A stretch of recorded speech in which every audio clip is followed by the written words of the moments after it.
There's this quote, if you don't have a seat at the table, you may be on the menu. In other words, if I don't advocate for myself, I may be eaten for breakfast. I drive all around Alberta selling cookies, crackers, and candy. So my type of communication styles has to be direct, and I have to be assertive.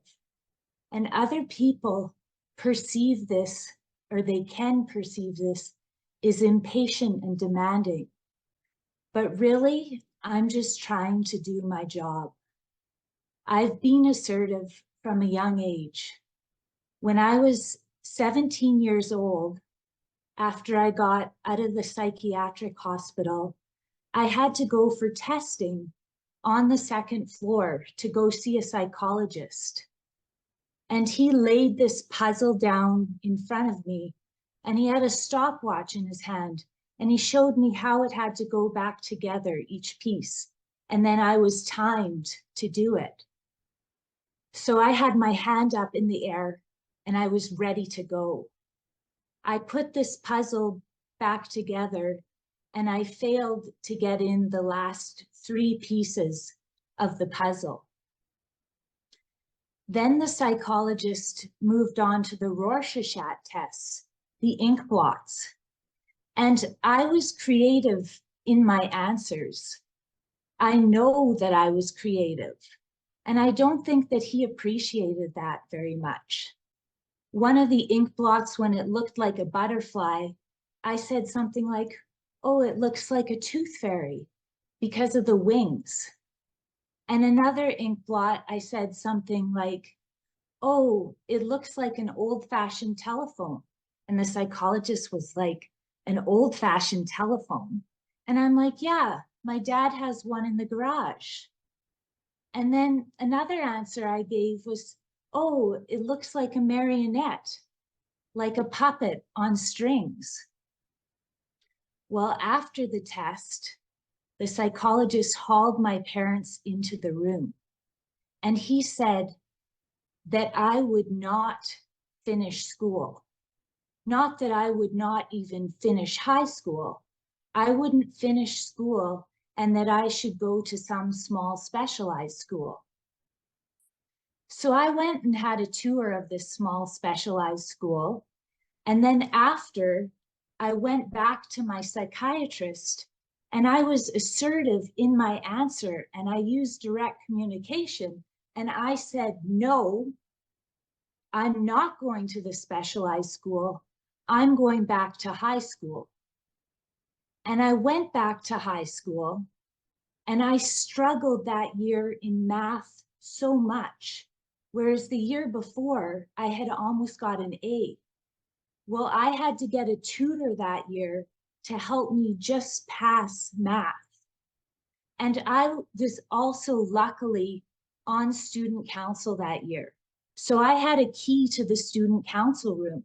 And at this time, I was sleeping 18 hours a day because of my medication.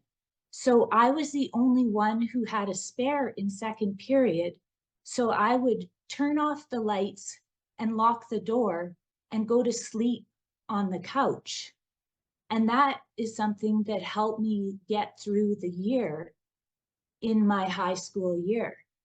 Now, I'm so thankful that I advocated for myself at this time, because who knows where I would have been if I went into that small specialized school. And I graduated high school, and not only did I graduate high school, I got a degree in university. So I'm very pleased that I was assertive.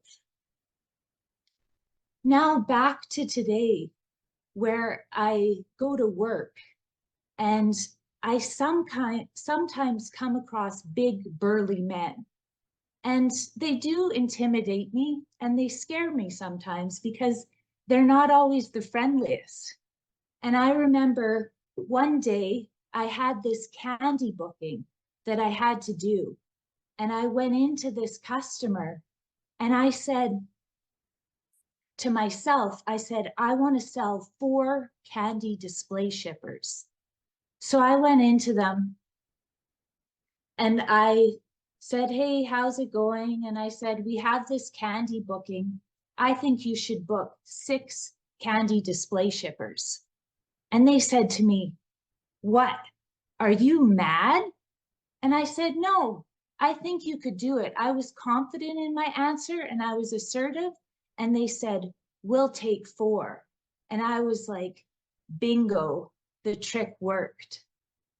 I'm so thankful in my lifetime that I have been assertive.